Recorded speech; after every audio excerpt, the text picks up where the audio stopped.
उसने पूछा कि मुझे कहाँ जाना है। मैंने जवाबन कहा कि मैं यूं ही सैर के लिए निकला था। वो जल्दी से बोली, फिर मेरे साथ घर चलो, मैं तुम्हें अपना एल्बम दिखाऊंगी, कॉफी बनाकर पिलाऊंगी। मैं उस वक्त किसी गुमनाम मकाम पर कुछ देर छुप कर वक्त गुजारना चाहता था, इसलिए हामी भर ली। वो बड़ी खुश हुई और उसने एक चौक में गाड़ी अपने मकान की तरफ मोड़ दी। मैंने आईने में देखा, हमारे पीछे कोई गाड़ी में ही थी। ताक़ुब करने वाला गालिबन वहीं रह गया था। मालिनी अय्यर की छोटी सी कोठी चारों तरफ से नारियल और केले के दरख्तों में घिरी हुई थी। गोल पत्थरों की एक छोटी सी रविश जमीन से 3 फुट बुलंद कोठी के बरामदे तक जाती थी। वो मुझे ड्राइंग रूम में ले गई। उसकी सजावट बेहद सादा थी। एक तरफ कोने में तानपुरा रखा हुआ था। ताक में विष्णु भगवान की मूर्ति के सामने दिया रोशन था। ये लोग वैष्णु होते हैं। उसने डेक का बटन दबा दिया। स्पीकरों में से धीमी मगर गूंजदार आवाज में सितार की धुन उभरने लगी। मैंने उसे पूछा, क्या वो इस घर में अकेली रहती है? वो मुस्कुरा कर बोली, नहीं, मैं अपने डैडी के साथ रहती हूँ। मेरी मम्मी का इंतकाल हो चुका है। मैंने पूछा, वो बच्चा किसका था जिसको प्राम में बिठाकर तुम उस रोज बाग की सैर करवा रही थी? उसने कुछ शर्माते हुए कहा, वो मेरी बड़ी दीदी का बच्चा था।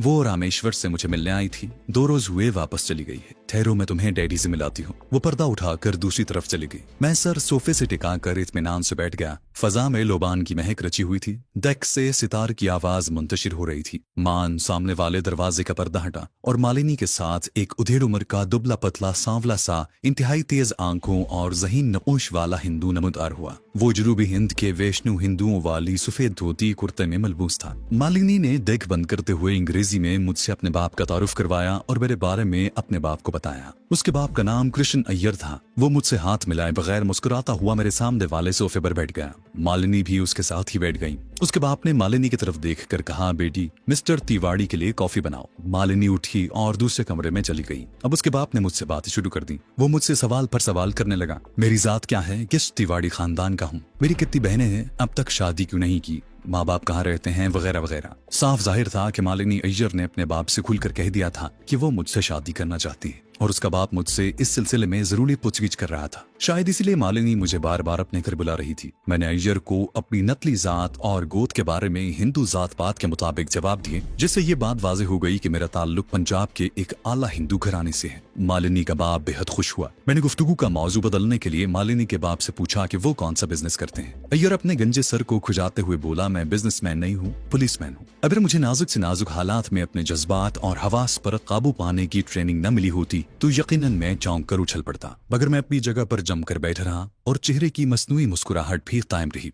मालिनी का बाप मिस्टर अय्यर पुलिस में एसपी था और अभी सर्विस में ही था। मालिनी आ गई। उसके पीछे एक मद्रासी नौकर था जिसने कॉफी की ट्रे उठा रखी थी। मालिनी की साड़ी से अब एक नए परफ्यूम की महक उठ रही थी। नौकर कॉफी रख कर चला गया तो मालिनी कॉफी बनाने लगी। मैं अब वहां से भागने की फिक्र में था। अगरचे मालिनी का पुरकशिश चेहरा और जादूगर खुशबू मुझे जकड़े हुए थी, लेकिन मेरा एक पुलिस ऑफिसर के सामने बैठे रहना खतरनाक साबित हो सकता था। लेकिन कॉफी की एक प्याली पिए बगैर वहां से जाना गैर शाइस्ता बात थी। मालिनी ने कॉफी की प्याली मेरी तरफ बढ़ाई। उसकी शरबती आंखों में दिलावेज मुस्कुराहट थी। मैंने भी मुस्कुराकर उसका शुक्रिया अदा किया और कॉफी पीने लगा। उसका डैडी अपनी कलाई पर बंधी हुई घड़ी देखकर बोला, बेटी, खबरों का वक्त हो गया है, जरा टीवी खोल देना। मालिनी ने टीवी ऑन कर दिया। उसके डैडी ने मेरी तरफ माजरत आमेज नजरों से देखकर कहा, सॉरी मिस्टर तिवाड़ी, एक पुलिस ऑफिसर के नाते मुझे अपने फराइज से हर वक्त चौकस रहना पड़ता है। दरअसल 2 रोज पहले पंजाब से आए हुए हमारी सेंट्रल इंटेलिजेंस डिपार्टमेंट के एक सीनियर ऑफिसर का खून हो गया था। तुमने अखबार में पढ़ा होगा। वो हमारी दरखास्त पर तिरुचिरापल्ली में एक खास मुहिम पर आया था।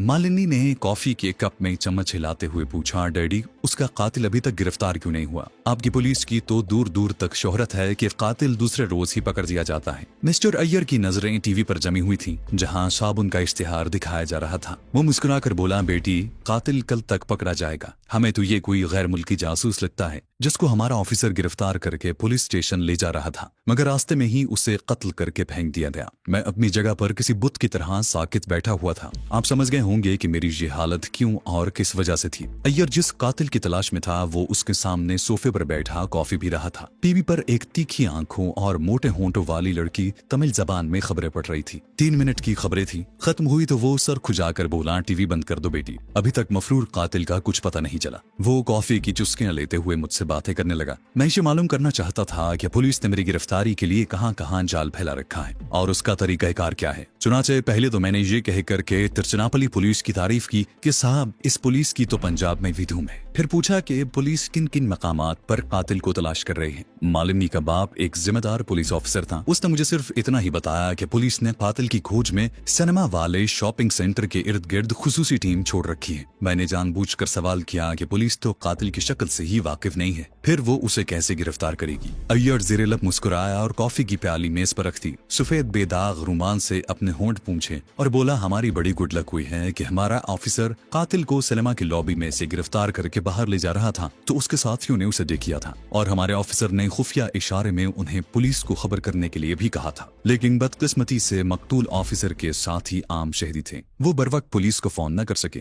वरना कातिल उसी सड़क पर गिरफ्तार हो जाता जहां उसने हमारे ऑफिसर को गोली मारी थी। मालिनी भी इस केस में दिलचस्पी ले रही थी। अब मैं बात का मौजू बदलने की कोशिश करता तो मालिनी कोई न कोई सवाल कर देती। कमबख्त को शायद जासूसी नॉवल पढ़ने का बहुत शौक था। उसने अपने डैडी से पूछा, डैडी आम की पुलिस ने ये कैसे नतीजा निकाला कि कातिल गैर मुल्की जासूस है? वो बोली, हमें यकीन है बेटी कि कातिल एक पाकिस्तानी जासूस है। अगरचे मकतूल ऑफिसर इस मिशन पर तिरचिनापली नहीं आया था, लेकिन उसकी तजर्बाकार नजरों ने सिनेमा में उस जासूस को पहचान लिया और फिर उसे पिस्तौल दिखाकर अपने आगे लगा लिया। लेकिन वो जासूस कोई जबरदस्त कमांडो है जो हमारे दलेर और तजर्बाकार सीक्रेट ऑफिसर को कत्ल करके फरार हो गया। बहरहाल कल या ज्यादा से ज्यादा परसों तक हम उसे पकड़ लेंगे। तिरचिनापली से बाहर जाने वाले तमाम रास्तों पर पुलिस के दस्ते तैनात हैं। कातिल का हुलिया उन्हें बता दिया गया है, वो हमसे बचकर नहीं निकल सकता। हुलिये के लफ्ज पर तो जैसे एक पल के लिए मेरी धड़कन ही बंद हो गई। अगर उस शख्स को मेरा हुलिया मालूम था तो उसे मुझ पर शक क्यों नहीं हो रहा था? क्या इसकी वजह ये थी कि ड्राइंग रूम में बंधम रोशनी थी,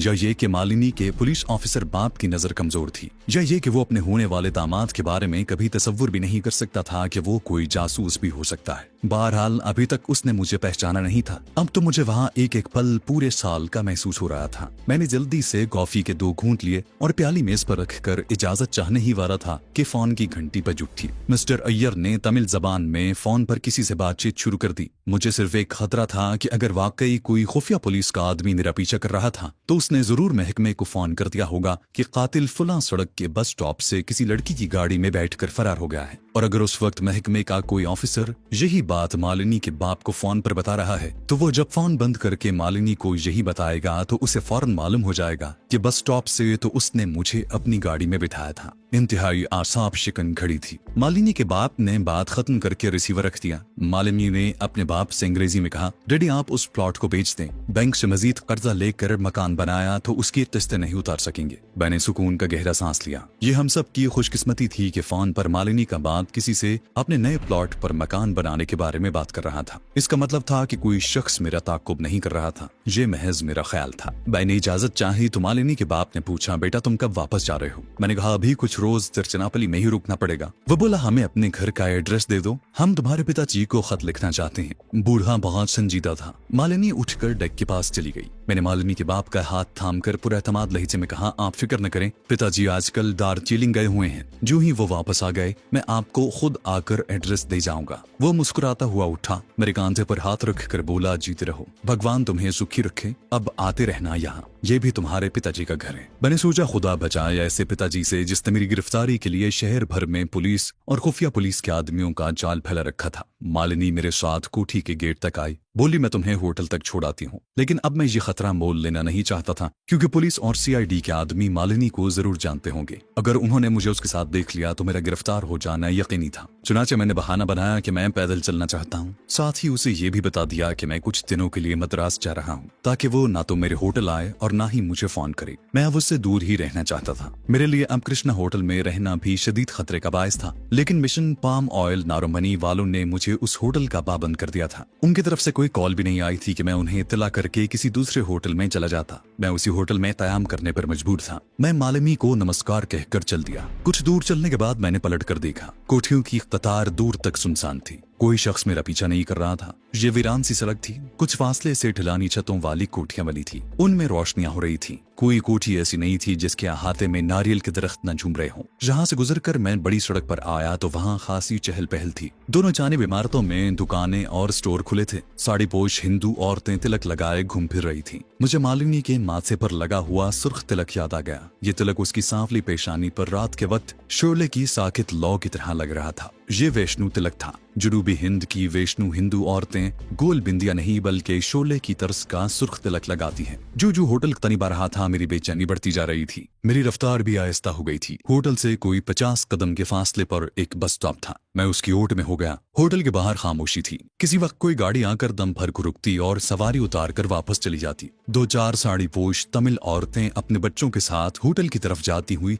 वहां से गुजरी तो मैं उनके साथ फुलिया। मैंने उनकी ओर अपने दरमियान इतना फासला रखा कि वो समझे कि मैं उनके साथ नहीं हूँ और दूर से देखने वाला ये समझे कि मैं उनके साथ हूँ। ये औरतें तेलुगु जबान में बातें करती होटल में किसी से मिलने जा रही थी। होटल के दरवाजे से गुजरकर सीढ़ियां चढ़ता मैं अपने कमरे में आ गया। मैंने मजीद 2 दिन कमरे में बंद रहने का प्रोग्राम बना लिया था। अगले रोज दोपहर के बाद कमरे की घंटी बजी। मैंने उठकर दरवाजा खोला तो सामने वही धोती पोश सांवला दुबला पतला खुफिया मिशन का आदमी खड़ा मुस्कुरा रहा था। उसके हाथ में एक थैला था, कांधे से छतरी लटक रही थी। उसने नमस्कार कहा और मजीद कोई बात किए बगैर जेब से एक नीला लिफाफा निकाल कर मेरे हवाले किया और खामोशी से वापस चला गया। मैंने दरवाजा बंद करके लिफाफा चाक किया। अंदर से एक जर्द कागज निकला जिस पर अंग्रेजी में चंद हरूफ टाइप किए हुए थे। कर्नल नारुमनी, आज शाम 5 बजे ग्रीन पार्क के गेट पर पहुंच जाना। पाम ऑयल नारुमनी। मैंने खुदा का शुक्र अदा किया कि इस होटल से तो निजात मिलने वाली थी। उस खत से जाहिर था कि मुझे उसी नकाब पोश फौजी के पास अंडरग्राउंड ले जाया जाएगा।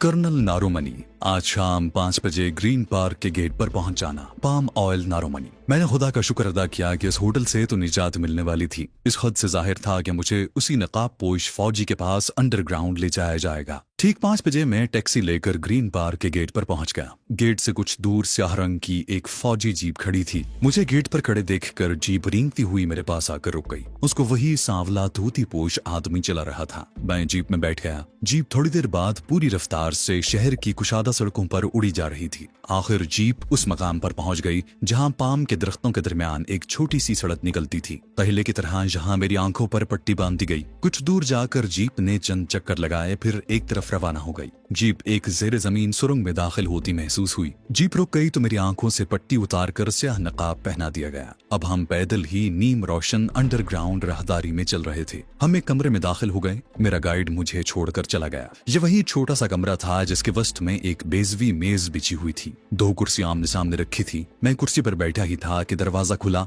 और वही भारी भरकम फौजी वर्दी वाला आदमी अंदर आ गया। उसका चेहरा उसी तरह निकाब में ढका हुआ था। मैं एहतरामन खड़ा हुआ। उसने हाथ के इशारे से मुझे बैठने को कहा। उसके हाथ में एक स्याह ब्रीफकेस था। कुर्सी पर बैठते ही उसने ब्रीफकेस से एक चपटा सा चोबी बक्स निकाला, उसे मेज पर रखा और तेज चमकीली नजरें मेरे चेहरे पर काटते हुए आहिस्ता से अंग्रेजी जबान में बोला, कर्नल नारुमनी, हमारा मिशन चूंकि बहुत इमरजेंसी का है, इसलिए हमने लेबोरेटरी में दिन रात काम करके V2 की इतनी गोलियां तैयार करवा ली हैं जो पाकिस्तान में तुम्हारे इस मिशन के लिए नागुजीर हैं। उसने बक्स का ढकना उठाया। उसमें से माचिस जितनी बड़ी एक डिबिया निकाली। इसमें 5 V2 गोलियां हैं। ये गोलियां तुम्हें जिन लीडरों को खिलानी होंगी उनके नाम नोट कर लो। उसने मुझे पाकिस्तान की कुछ अहम सियासी शख्सियतों के नाम बताए जो मैंने नोट कर लिए थे। फिर V2 गोलियों वाली डिबिया मेरे हवाले कर दी। इन गोलियों का कोई रंग और जायका नहीं है। तुम आसानी से किसी भी मशरूब में घोलकर इन्हें पिला सकते हो। कोड बुक और खास किस्म का ट्रांसमीटर तुम्हें दिल्ली में हमारा आदमी देगा। मैं तुम्हें अब एक बेहद अहम हथियार दे रहा हूँ जो न सिर्फ मुश्किल वक्त में तुम्हारी हिफाजत करेगा बल्कि दुश्मन को इस तरीके से हलाक करेगा कि दुनिया का बड़े से बड़ा डॉक्टर भी लाश का पोस्टमार्टम करके ये मालूम नहीं कर सकेगा कि इस शख्स को जहर दिया गया है। उसने नीले रंग के कागज में लिपटा हुआ सिगरेट के साइज का एक सिगार निकाल कर दिया और बोला,